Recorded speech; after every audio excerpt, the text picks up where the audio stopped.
This is L9 super hybrid. Okay, ganda, haba ng infotainment. Okay, nice, ganda.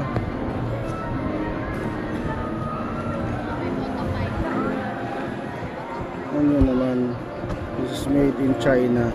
Pero napakaganda, naka sunroof, para sang Range Rover na rin na medyo mura. Natin.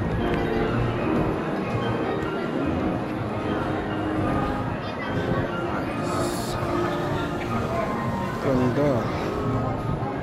Okay.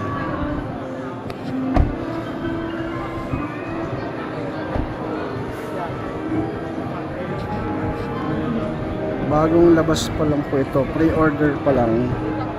Yan, naka-charge siya kasi po super hybrid po ito. So kung mayroong hybrid dito, super. Okay.